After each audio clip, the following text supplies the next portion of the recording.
سورۃ المائدہ کی آیت نمبر 113۔ الحمدللہ وکفی السلام علی عبادہ الذین اصطفی خصوصا علی سید الرسل وخاتم الانبیاء وعلى آلہ واصحابہ الاتقیاء اما بعد فاعوذ باللہ من الشیطان الرجیم بسم اللہ الرحمن الرحیم قالوا نريد أن نأكل منها وتطمئن قلوبنا ونعلم أن قد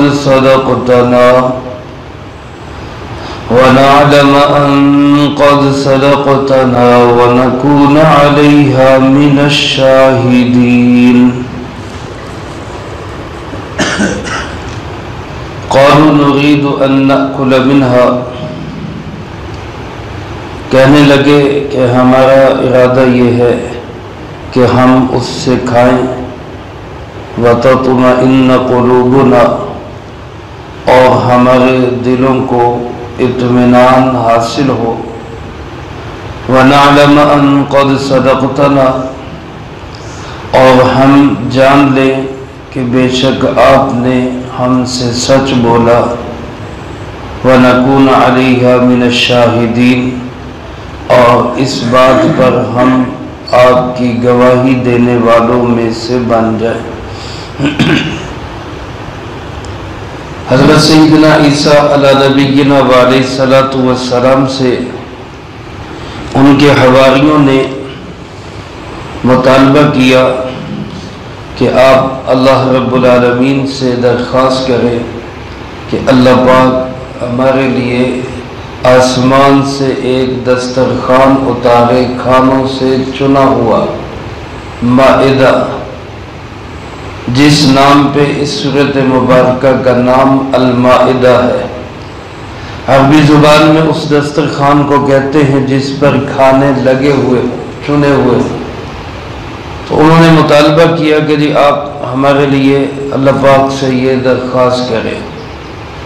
معلوم ہوا کہ وہ بھی یہ سمجھتے تھے کہ اللہ کے نبی خود کچھ نہیں کر سکتے، اصل کرنے والا کون ہے؟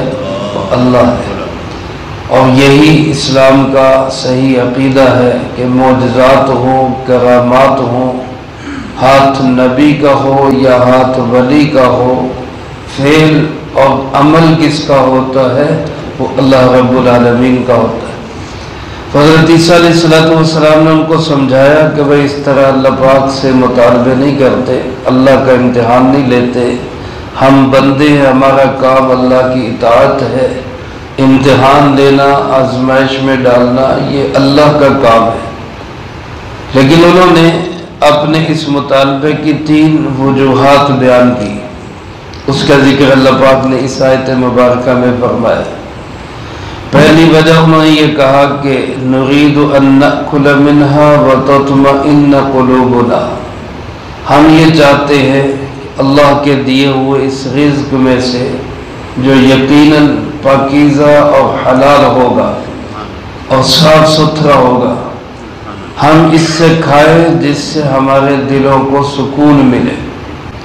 وتطمئن قلوبنا، ہمارے پیارے آقا جناب محمد کریم خاتم النبیین صلی اللہ علیہ وآلہ وسلم کی حیات مبارکہ میں بھی ایسے 20 واقعات ہیں کہ آپ علیہ السلام نے اللہ سے دعا کی تو تھوڑے کھانے میں اللہ پاک نے آپ کی برکت سے برکات عطا فرما دی۔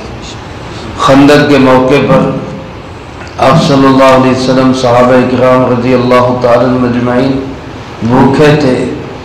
حضرت جابر رضی اللہ تعالیٰ نے محسوس کیا کہ آپ علیہ السلام اور ساتھی شدید تکلیف میں ہیں، اور اس وقت میں بھوک اس قدر آزمائش آئی اللہ کی طرف سے کہ صحابہ نے رضی اللہ تعالیٰ مجمعین جانثار صحابہ ہر موقع پہ آپ صلی اللہ علیہ وسلم کا ہر قدم پہ ساتھ دینے والے، انہوں نے پیٹ پر پتھر ڈالے اس جنگ اور جہاد میں شامل رہنے کے لیے۔ سرکار دو عالم صلی اللہ علیہ وآلہ وسلم نے بھی اپنے پیٹ مبارک پر 2 پتھر ڈالے۔ حضرت جابر رضی اللہ تعالیٰ عنہ گھر تشریف لائے، گھر والوں سے پوچھا بھائی کچھ ہے؟ انہوں نے کہا تھوڑے سے جو ہیں، 1 بکری کا بچہ ہے، کھانا بنائیں تو 5-6 لوگوں کا کھانا بن جائے گا۔ تو انہوں نے فرمایا تم تیاری کرو، میں جا کے آپ صلی اللہ علیہ وسلم سے درخواست کرتا ہوں۔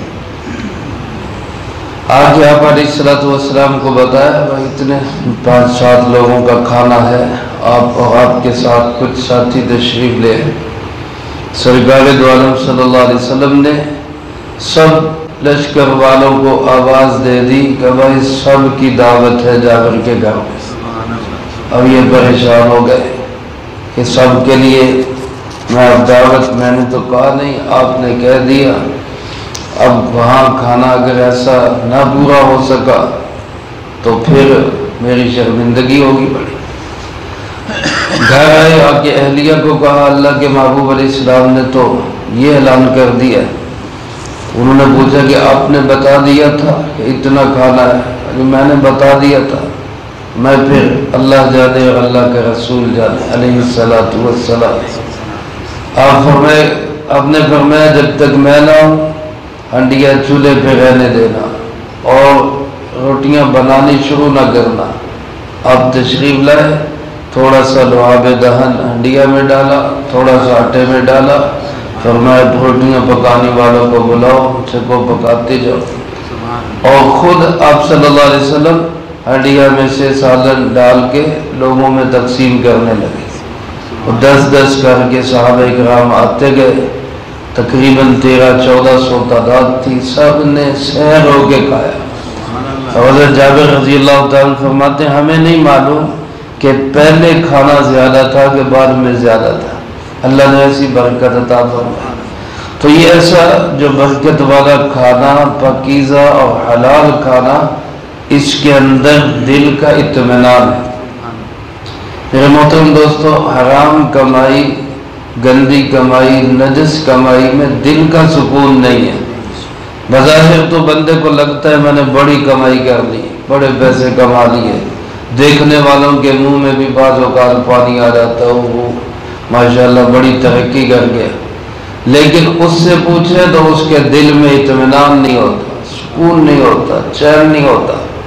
یہ جو چین، اطمینان اور سکون ہے، یہ اللہ پاک نے حلال میں اور قناعت میں رکھا ہے۔ اندر دل کے اندر سکون ہو، مجھے اور نہیں چاہیے، اللہ کا دیا ہوا بہت۔ بے سکونی کا عالم تو یہ کہ انسان دوڑ لگی ہوئی ہے، اور آ جائے اور آ جائے اور آ جائے۔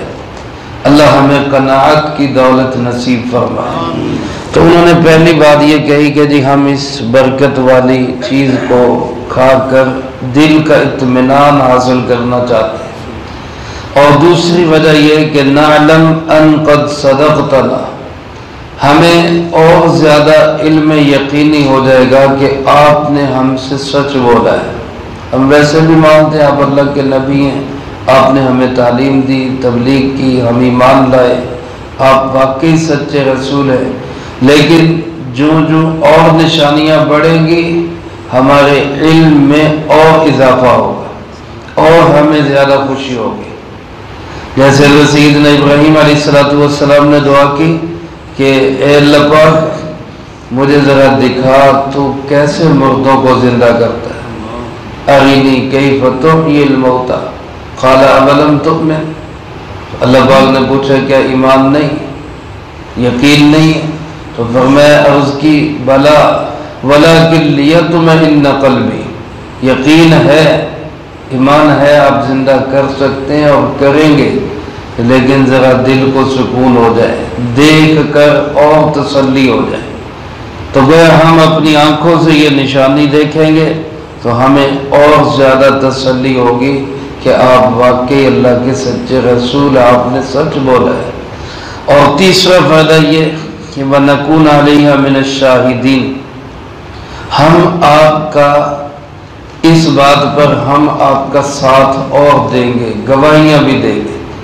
جو لوگ بعد میں آئیں گے ہم ان کو بتائیں گے کہ بھائی یہ معجزہ ہم نے اپنی آنکھوں سے دیکھا ہے۔ اللہ کے نبی علیہ السلام نے اس طرح اللہ سے دعا کی اور ہم نے یہ معجزہ اپنی آنکھوں سے دیکھے، تو ہم اس کے گواہ بھی بن جائیں گے، اور زیادہ بشاشت قلب کے ساتھ، شرح صدر کے ساتھ ہم آپ کا ساتھ دینے کے لیے تیار ہوں گے۔ انہوں نے اپنے اس مطالبے کی 3 وجوہات حضرت عیسیٰ علیہ السلام کے سامنے رکھی۔ حضرت سیدنا عیسیٰ علیہ نبینا علیہ السلام نے، چونکہ اللہ کے ہر نبی اپنی قوم کے ایمان کے بڑے حریص ہوتے ہیں، ان کے دل میں یہی ہوتا ہے کسی طرح سے یہ پکے ہو جائے، یہ ایمان لے آئے، یہ جہنم سے بچ جائے، کیونکہ اللہ پاک نے ان کو جنت جہنم کے نظارے کرائے ہوتے ہیں، تو وہ اس کو آنکھوں دیکھی چیز سے لوگوں کو بچانے کے لیے اور جنت میں پہنچانے کے لیے بڑے ہی حریص ہوتے ہیں۔ حضرت سیدنا عیسیٰ علیہ السلام نے بھی ان کے سمجھانے اور اصرار کرنے کے بعد اللہ تعالیٰ سے دعا کر دی کہ یا اللہ ان کے لیے ایسا کوئی بندوبست فرما دے۔ چنانچہ ان کی دعا اور اس کے بعد اللہ رب العالمین کی طرف سے کیا جواب، اس کا تذکرہ اگلی آیات میں ہے، وہ انشاءاللہ اگلی فرصت میں آئے گا۔ اللہ پاک سے دعا ہے اللہ مجھے آپ کو سب کو قرآن و سنت کی صحیح سمجھ نصیب فرمائے، جو کہا سنا اس کو زندگی میں لا کے دوسروں تک پہنچانے کی توفیق عطا فرمائے۔ اللہم لک الحمد کما ینبغی لجلال وجہک وعظیم سلطانک، اللہم لا احصی ثناء علیک انت کما اثنیت علی نفسک، اللہم لک الحمد کما انت اہل، صلی علی محمد کما انت اہل، وافعل بنا ما انت اہل، فإنک اہل التقوی واہل المغفرہ، اللہم وفقنا لما تحب وترضى من القول والعمل والفعل والهدي والنية إنك على كل شيء قدير. اللهم ربنا آتنا في الدنيا حسنة وفي الآخرة حسنة وقنا عذاب النار. اللهم ربنا ظلمنا أنفسنا وإن لم تغفر لنا وترحمنا لنكونن من الخاسرين. اللهم ربنا هب لنا من أزواجنا وذرياتنا قرة أعين واجعلنا للمتقين إماما. رب ارحمهما